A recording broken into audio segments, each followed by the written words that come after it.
conversation believe today? So we want to have a conversation and say, okay, you'll recall the very first meeting we had, you all come into this work with your own mental model, right? You come in with a perspective on what's a high school, what's a good high school, what are high schools for, how are they doing? You come in with a lot of perspective. You also have a lot of expertise. And so even though you may want to know more, there's data you need to inform your thinking, there's more information you need. Each of you walks into the room with a strong perspective on how our high schools are doing, what they're for, what we want to do about it. You may or may not have a strong point of view about this particular topic, and that's fine. But you know you come in with perspective. So we want you to share that with one another tonight and lift that up to the whole group. And then we want to have a conversation about what more do I want to know. So what you shared some data. So we want to focus on what additional data is really going to be required in order to come to some recommendations. So here's what I'd like to do for the first part of the discussion, which is the main one, is going to be about an hour of our time together. We're going to engage in this conversation of what is my current point of view about how students can access high school programs, and why do I have that point of view? What's underneath that? The things that are driving my point of view. To have this discussion at the table, I'd like you to take a couple of minutes right now to identify some roles at your table. We need someone who's just going to kind of keep things moving forward in the conversation. So a discussion leader, make sure everyone's engaged, keep the conversation moving forward. We need somebody who's going to be a presenter, or somebody who's going to, at the end, when you finish your work, you're going to have a poster, and you're going to have something on that poster to share. So I need somebody to play that role. And then I need somebody to be a process checker. So thinking about our norms, how well are we attending to our norms in this conversation? Any questions about those roles? Okay. In 2 minutes, I need you to each table to give me a thumbs up that you've chosen 3 people to do those 3 roles. All right, you guys good? Can I get a thumbs up? You have your early goals? Awesome. Superintendent's here. All right, very good. Okay, so what I'd like you to do at your table is we're going to set a timer for about 40 minutes. Okay? And the first thing I'd like you to do is to spend a few minutes at your table. You can go through this and read. You can say, okay, this is what other members of the task force have said are my questions, my perspectives. And don't worry about the last page. The last page is for the second activity we're going to do tonight. But the first 5 pages are just comments that folks on the task force have made to us as facilitators, either through email or feedback. You can go through that, or you can spend the time just jotting down your own thoughts about this topic. And then we're going to pivot to a conversation. And what I'm really looking for in this 30 to 40 minutes is for you all to surface at your table and represent that visually. Where do you have convergence and where do you have divergence? So you could all say, for example, it could be, you could arrive at, we all on our table think that that students should have access to career academies in the 9th grade, and that should be a part of the student assignment process. We all agree on that. Where we have divergence is around whether or not to change the practices and policies around how students get into group assignment. Right? And try to be specific about that. So what's around that? Points of convergence and points of divergence.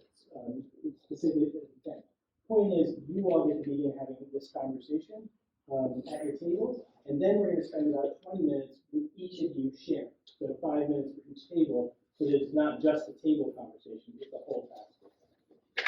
Okay, so 40 minutes, spend the first 3, 4, 5 of those minutes to yourself. When you all feel ready, then jump into a conversation. Jeanette and I are going to float. Superintendent will float. Tammy and Anita will do the float as well, and Derek as well. We try not to be too many floaters, but any questions before we get going?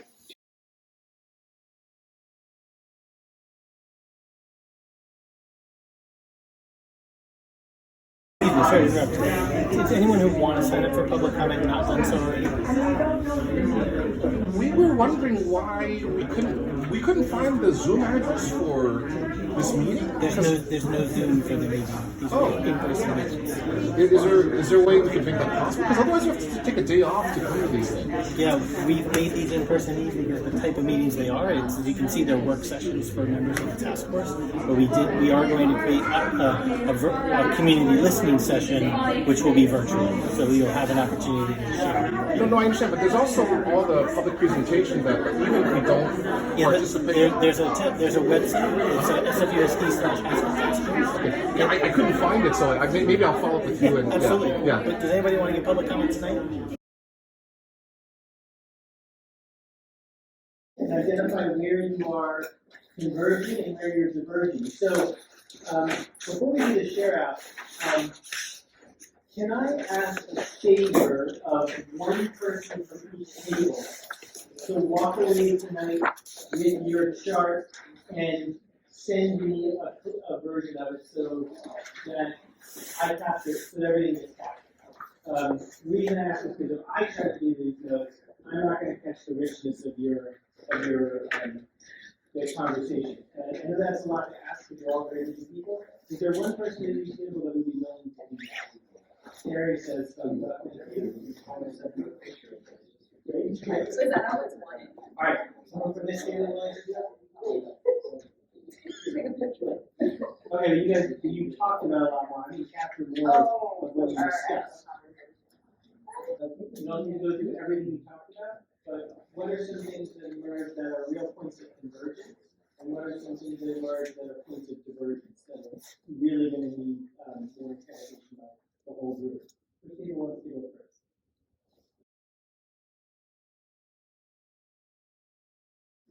Okay. We agreed that lifting up all schools is important, and then the places, is really important, and then the places where there's divergent, or like the criteria, and qualifiers or standards. And what do you mean by lifting up all schools? Tell me more about that part of the conversation. We talked about making sure that all students are ready when they go to high school. So making sure that the students are prepared, looking at, I guess, that like when they do the testing for the students, that they're all students are ready. Great. Okay. Anyone else on that table want to augment and we got 2 minutes? I think part of that commentary was also around how schools are resourced. So there's this perception, perhaps a reality, that say something like SOTA, students are able to go into things like architecture and so on, which may not be available in Galileo. So how do we make sure that students at Galileo may also have access to some of these things? Or Washington, or Congress. And from your table, you identified, Kerry, a point of difference around selected admissions. Can you say more about that part of the conversation? That some of us thought that there should still be some qualifiers for some schools, and then others believe that there should be like less qualifying and more student choice rather than the school. Is that a good summary of your conversation? Anything else to add to your table?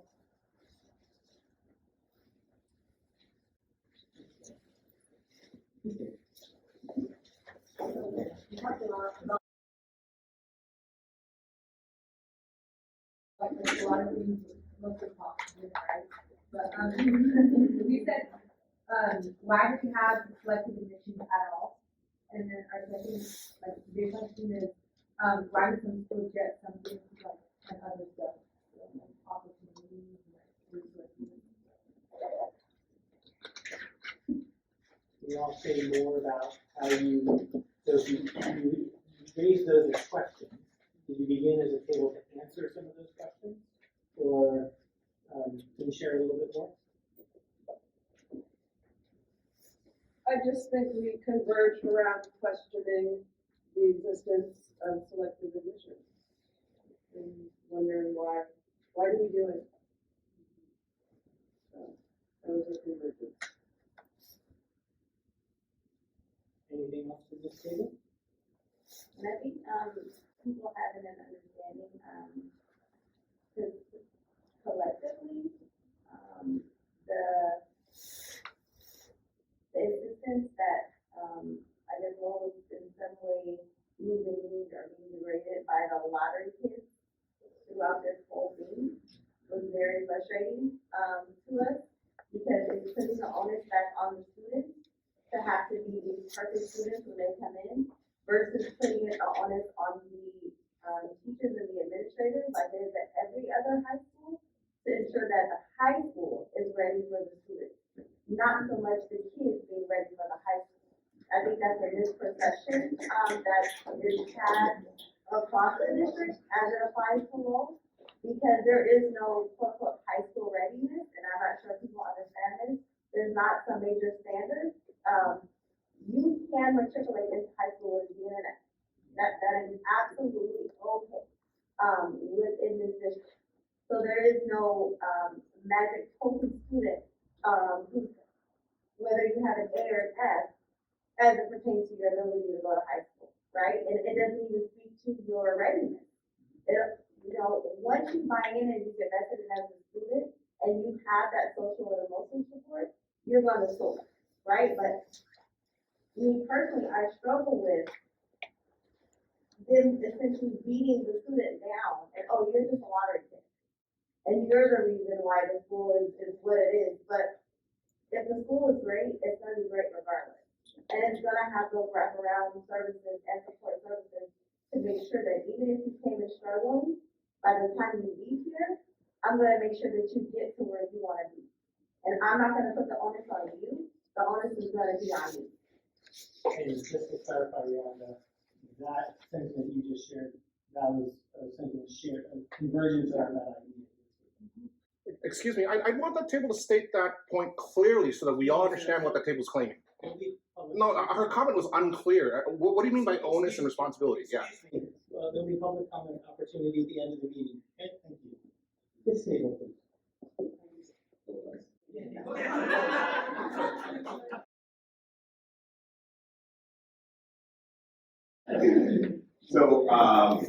So we were, in going through the question there, we looked at, how students and families are accessing high school programs. And a part of the issue we're looking at is that in many areas, a lot of the middle school families are unsure of how and what schools offer. And a lot of that information is usually provided by word of mouth and not necessarily by any structured way. We do know that there's, if parents don't have personal access to networks, social media, or experience with other families, then they tend to move themselves into certain schools just based off of what other people say those schools are necessarily quote unquote good or not good. There's also, there may be certain high school days, but in some of those situations, it's run by, I guess, the PTSA. So It's inconsistent, so that may not be at all schools, and it may not be run by that same group at all schools. But I think the other question to that is, why is the PTSA actually doing that to begin with? Shouldn't that be, or is that should be a construct of the school district to be able to do that, to provide that information to the families? The website, not easy to navigate. SFUSD's website and information about high schools is not easy to navigate. And the tours are not easy to access for all families. So that's something that we will want to think about.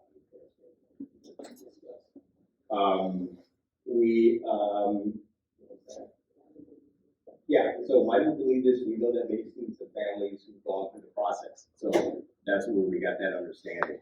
And then just throwing a little bit on what you all were talking about over that table. That table is on fire. Yeah, sure. It's like, that was like our discussion, so that's why. So, a lot of the stuff you were talking about, we were like 100% aligned with. And a lot of those moves, particularly with admissions in those areas. And I have to say this because I just got to pose the question, right? If in one situation, if we look at Fukasawa and their admissions is, students that go there as magnet talent, whatever you want to call it in that frame. And so if they're going there based off a certain talent that they may specifically have, I think the question that we may want to think about is what is the role of talent? I mean, and if we can't answer that question, then I'm not sure what we do with that. So that's a lot of the stuff that we had discussed. In terms of divergence, I think we did diverge on certain things and we were really nice about it. So it's hard for me to tease it out. I mean, yeah, that's right. The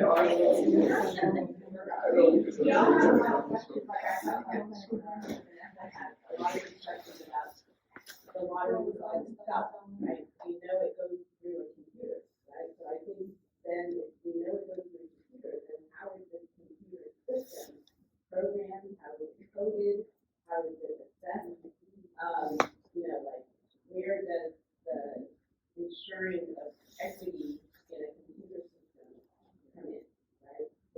So we have that question. And then, we kind of bookmark, why does there exist a separate admission process? And then why aren't all the SFUSD high schools as government? Wrong. Can I answer these questions? We do, but I can continue to I mean, it's up to you. You can certainly weigh in, I don't think you have all of the answers.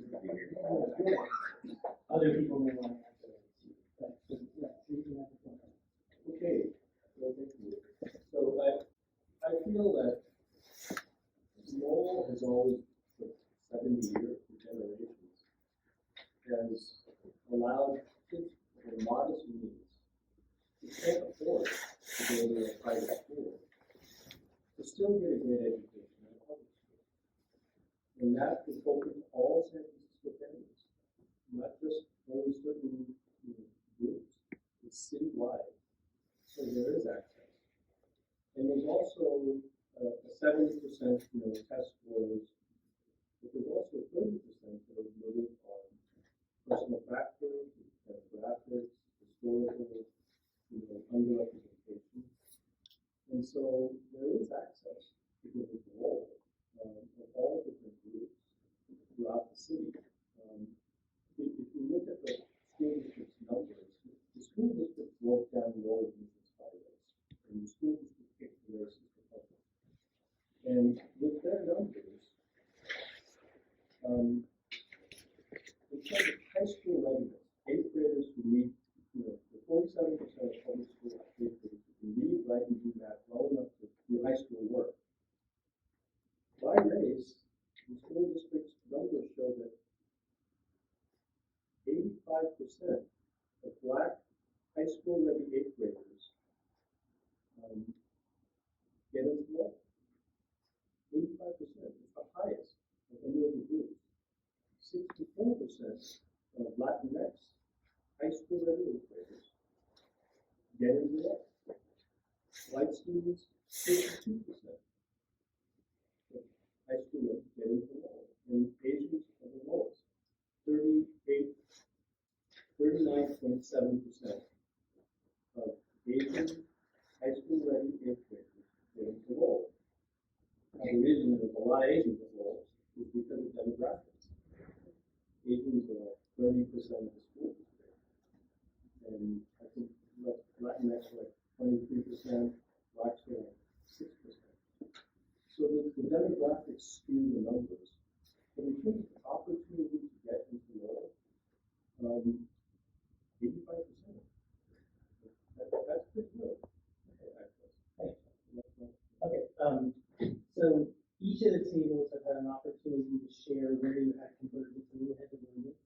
We've got to save about 7 or 8 minutes at the end for folks who want to public comment. The other thing I wanted, this is not the last conversation we're having about this topic, right? But I hope you found it productive to have a sort of more in-depth conversation about this topic. I will ask to get the notes and then I'll share them all back with you if you want to see in more detail about what the other table steps. And with that, what I'd like to do just really quickly, not as much time as I was going to do, but I think we've got a little bit of time for this. You all have the packet that I handed out? Look at the back page of the packet. The back page of the packet basically says, thanks Dennis for handing this out. We're gonna give you, the back page of the packet has categories of information. So you have a point of view that you came in with, you shared it. You have some convergence and divergence with other people around these tables. But you also want to know more, right? You all are hunting for more information that would inform your decisions. What we'd like to know, some of the information is readily available, and we're planning on bringing it to you, and that's what's kind of in the middle column. And some of the folks have raised would require more analysis, which we're willing to do, but we need to prioritize that. We need to figure out what's most important to the group, not just one person here and one person there saying, this is what I care most about. So in a pretty quick exercise, what we'd like you to do is take a couple of minutes to think to yourself, given what I learned tonight, and given what I brought in, given all the sources of data that are articulated here, what are the things that are most important to you in order to inform the task force's conversation? And we have 6 dots. So we have 3 red dots are the 3 most important things. And the 3 yellow dots are things that are also important but not as important for them. So if I say the most important thing I care about is 7 different ways to Sunday hearing from the community, I would put my dots all in here, and community for me is an acronym. If I really care mostly about having a deep understanding of how students are prepped by high school, I might put one there, and I might put one somewhere else. But I want you each to prioritize where you would put your dots. And if you have something else that's non-this list, that just doesn't fall into one of these categories, come up and write on a sticky note or just write on a paper, write it on other, and put your dot there. And we'll see if a lot of people are converting in. Yeah. Red dots are your most important. Yellow are important but not as important. You only get 3 most important. Okay? So take a couple minutes to do that. This is all about what data do I need in order to inform discussion. So take a couple minutes. But you want dots up there. Take public comment. We have 5 people signed up for public comment. I'm going to give you each 1 minute. There's going to be a couple of tiny things to do at the end. So 1 minute of public comment, and I'll read off your name. Please stand up. You can come closer, or you can do it from where you want. First person is John Chesney. Thank you. Good evening, everyone. The right time for public comment actually is at the beginning of the meeting, not at the end of the meeting. I specifically asked to speak about what you just went through. And I was saying I'm very impressed with the discussion, particularly because of the students. I started my first ever in public service was on the Superintendent's Affirmative Action Review Committee as a student. That was many years ago. But what I see here is a failure of process. Many, many good questions have been asked here tonight in writing, and there's no data, there are no facts. What has happened here is you start to develop a dialogue, and people's preconceived notions, ideas are being kind of baked in. And what we really need, and this is what comes from what the superintendent signed and what the school board passed, is an inclusive and transparent manner. You're all doing your best, and we appreciate that. I appreciate that. But I don't see the end of the road coming quickly. You have a lot of questions, and there is no April deadline. If, under the resolution, if you have some recommendations by April, then you can present them to the board, but you don't have to. So I urge you to do the hard work that you are doing, ask the questions, demand the answers, and then have the discussions with the public as well as amongst yourselves. I appreciate everything you're doing. We want to support you. We want to get the good result for all the kids in San Francisco, all the middle school kids and all the high school kids. It starts in the middle schools. I urge you to really focus on that in the future. Thank you. Julie Martin, SFUSD Special Education. This is my first meeting, and I want to come and listen. And I guess my questions and comments are around special education. So first and foremost, we have an alternate pathway to graduation coming forward for our students with disabilities. And so I was wondering how is that being accommodated or thought about? We have to start meeting with our ninth graders and looking at what those graduation requirements are. So that's one wondering is how does that fit within this discussion? Also, I speak to a parent, so the question I get a lot is how do parents know what pathways are available and which ways do we can go? So there are bans, especially for those pathways.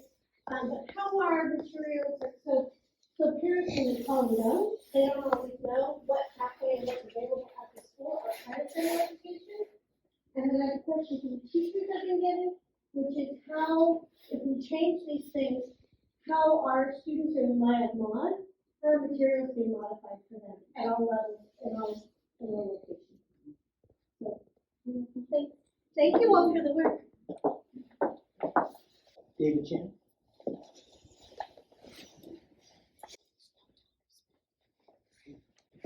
Good evening, everyone. Thanks for this opportunity.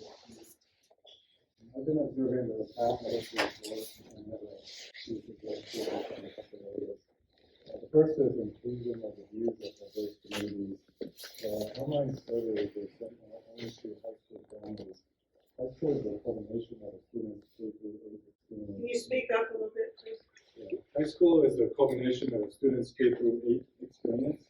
And a lot of those families would have relevant input and want to provide input on the shape of the district's high school. However, they weren't given that chance. Additionally, many families in San Francisco have opted out of the district's high schools. If the goal of the task force's work is to make public high schools more relevant, there should be an attempt to understand the reasons for why some families have concluded that they are inadequate and how they can improve. However, there have been no such attempt to engage with these families. Secondly, whatever the task force concludes in its final report, the contents have large impact and they will be subject to close scrutiny. Given the great diversity in this city, it's imperative that any conclusions be supported by ample data, that the voices of many pockets of diversity throughout the city be represented, and the public needs to have confidence that all of this data is collected securely around the campus. I saw in the questions packet that many people have the question of why do we even have collective admissions? And I thought I would try to answer that. The reason that we do that is for choice. You know, there are 16 or so other high schools where if you don't want to be subjected to that kind of admission standard, you don't have to be. And they're just tools where if you want to challenge yourself, if you are like a talented musician or if you are extremely like ahead of the curve academically, that you can go there and do with other students like you and learn at the same pace as other students like you and not be dragged down by other people, then that's a place for you. And I believe that somebody also said that Lowell has extra resources. It's not true. In fact, in terms of funding, per pupil funding, Lowell is the lowest funded per pupil in SFUSD. So I'll hope that you don't spread this information any further. One more thing, Lowell is, the reason for the admission standard is the same reason why you have to pass the standard to be on varsity swim team. Because if you can't swim, you're just going to drown. That's all. Okay, everyone, we're at time tonight. So I'm gonna send you a feedback survey with a couple of specific questions moving on today. One other thing I'm gonna do is some information has been shared with me by email, and we obviously have to live within the confines of the ground. But I want you guys to have a way to share information with one another. So we're gonna create a space on the public website where we're gonna have kind of two folders. Things that we're sharing with you, and now we're able to share my information, and now we need transparent in public. say if this was shared by this person, but rather just information that's being shared by members of the task force. If you want information to get to members of the task force, continue to email those to me, and I'm going to be posting that information in a public place. And we will screen to make sure that we're not posting harmful things, because some folks may screen on behalf of others. Absolutely. We will use, we will screen to make sure that there's no harmful information like that. Yes. The question I have is, are any of the requests for the data that's being requested, is any of that, for some reason, not obtainable? Like, can we expect that all of these data questions will have concrete data presented? Everything that's in the middle column are things that impact of this here are things that we definitely are going to keep providing to you. But what about these? And that's why we're asking you to prioritize. A number of people have shared questions and information. You've all identified where you want to put your priorities.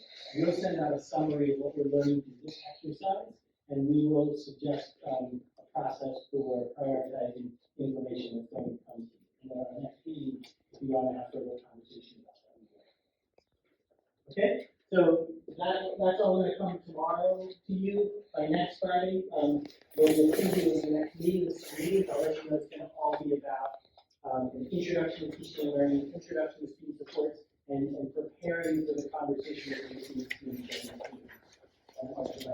I just remind you, please, because of the graphic consideration, you've all been very good about this. Please don't email the whole group. If you have something you need to get to the group, email them to me, and then we can do a similar process of getting information back to the group and also posting it. Thank you very much, and happy next week.